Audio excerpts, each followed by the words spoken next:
시대를 쭉 좀 뛰어넘어가 가지고요. 일본 역사상 최강의 막부. 남성분들 막 뭐죠? 소설책들, 일본 쇼군 관련 소설책들 많이 보셨을 것 같은데요. 뭐 마지막 막부라고 보시면 될 것 같아요.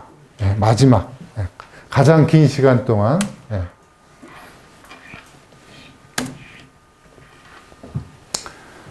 일본 역사에서 여러 전투가 있지만 가장 상징적인 한 방의 전투를 꼽아봐라. 그러니까 뭐 길게 싸우는 게 아니고요.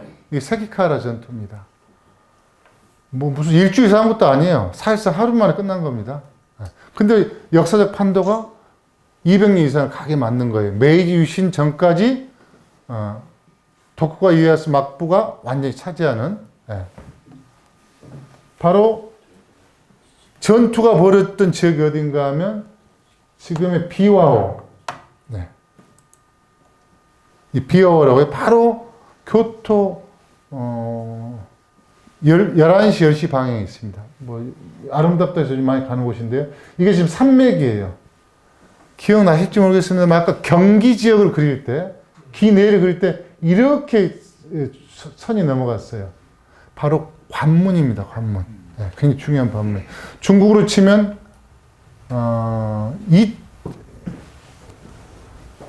2차 방어선, 동관 정도가 될 수 있겠네요. 그러니까 낙양에서 서안으로 치고 들어갈 때 함곡관 넘어서 동관을 치고 하는, 이제 그런 의미로 보시면 돼요. 그러니까 그래서 관이라는 의미로 이해하시면 될 것 같아요.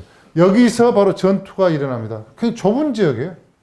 당연히 산맥에 있는 우리 무슨 뭐죠, 한계를 넘어가듯이 뭐 이런 곳이니까 좁은 분지 안에 여기 싸우는 겁니다. 20만 가까운 대군이요. 근데 20만 있다고 싸울 수 있겠어요? 전쟁판에 들어갈 수 있는 땅이 없는데? 그러니까 실제로는 싸우고 싶어도 못 싸웠겠죠. 일부가 싸웠을 겁니다. 근데 당시 군세는 서군이 서쪽 군대가 더 셌어요. 근데 동군이 좀 더 약했어요. 서군은 굉장한 연합부대가 왔던 거고 임진왜란에 출격했던 부대들이에요. 동군은 임진왜란 때 출격하지 않았고 비축했던 세력들이 중심이 돼서 했습니다. 그런데 싸움의 결과는 서군의 참패로 순간 끝나버려요. 왜? 서군은 단결이 안 됐어요. 근데 이 세키가와라 전투로 해서 역사의 이제 판도가 완전히 그 전에 있었던 뭐 오다 노부나가라든가 그 쭉 나온 사람들 있죠. 이 사람 역사 다 지워지는 겁니다. 이제 깔끔히 정리가 되고 200년 이상을 이제 새로운 역사로 이제 들어가게 되는 거죠. 이때 그 군사적인 걸 좀 보니까요.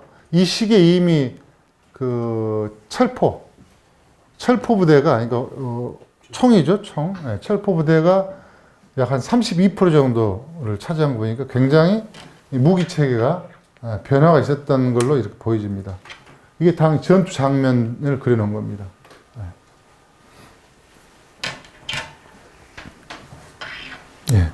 이 전투 이후에 이제 일본의 도쿠가 정부가 들어서는데 이 시기를 일본에서는 가장 평화로운 시기라 그래요.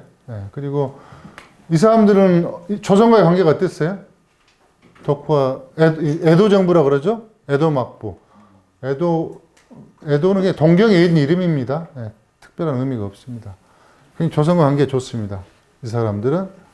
그래서 일각에서는 이 동쪽 세력들을 반백제계, 그러니까 반백제계라는 것은 기내에서 밀렸던 세력들로 보고 신라 가깝거나 가야 가깝거나, 결국 이야기는 뭐예요? 한반도에서 볼 때는 신라, 고려, 조선로 이어지잖아요. 그러니까 같은 계통으로 역사를 좀 이해하는, 이렇게 또 해석하는 분들도 있습니다. 반면 서쪽은 백제계. 그러니까 임진왜란을 일으켰던 세력들이라든가 현대 지금 일본 사회를 그 정치를 메이지 유신 이후에 전체를 계속 이어오고 있는 집단들은 다 서쪽 세력입니다.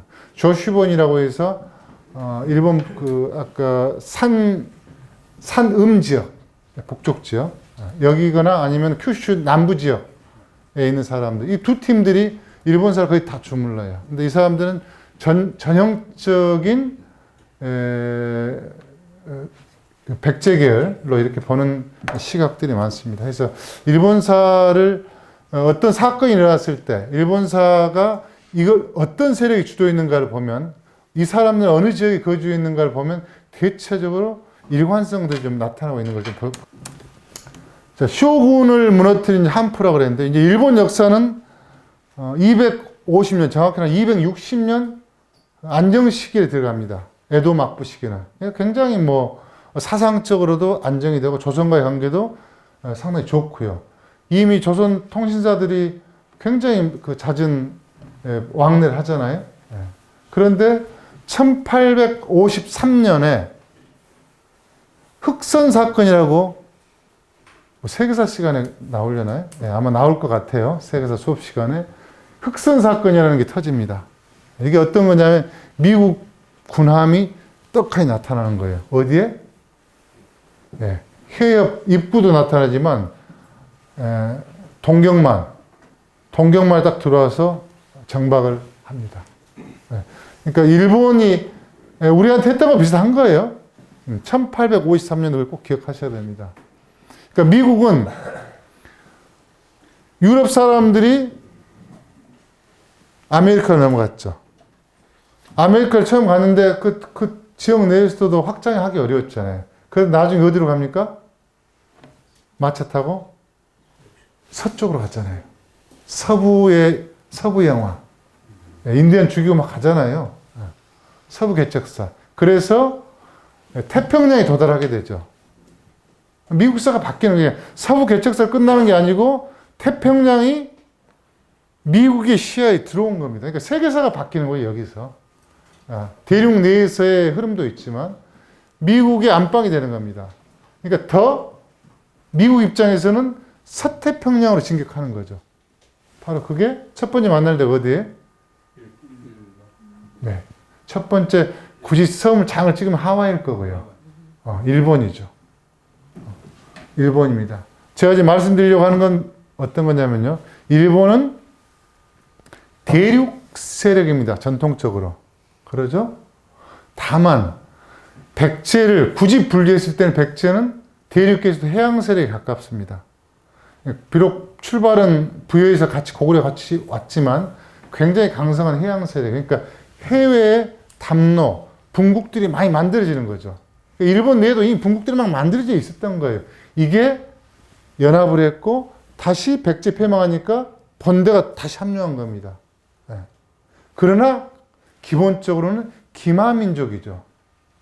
일본도 그런 거예요. 일본 지배층이 누구라 그랬어요? 백제기라 했잖아요. 이건 바뀌지 않거든요. 쇼군은 바뀌죠. 근데 천황가가 바뀌진 않잖아요. 쇼군은 왔다 갔다 하죠. 그러니까 막부 시대는 3번 있습니다. 그러나 기본적으로는 일본의 그 어떤 혈통이랄까, 지배 혈통 바뀌진 않습니다. 그래서 대륙 세력으로 분리해도 제가 볼 때 큰 무리는 없다고 보여져요. 교류가 그렇게 됐고요. 그런데 미국이 들어와요. 미국 입장에서 일본 아까 제가 잠깐 그런 표현을 썼죠. 전진기지. GP. 남성들은 금방 이해하실 거예요. GOP. 휴전선 제일 앞에 있는 부대인 거예요. 바로 그런 기능을 하는 겁니다. 일본을 한번 보세요. 이렇게. 그러니까 일본은 이제는 흑선이 들어오면서 미일 수교가 되면서 해양 세력의 한 축이 됐다. 그래서 동아시아는 끊임없이 대륙 세력과 해양 세력의 갈등 관계에 빠지는 구조적인 상황으로 이미 들어가고 있었다. 이렇게 좀 보시면 어떨까 싶습니다.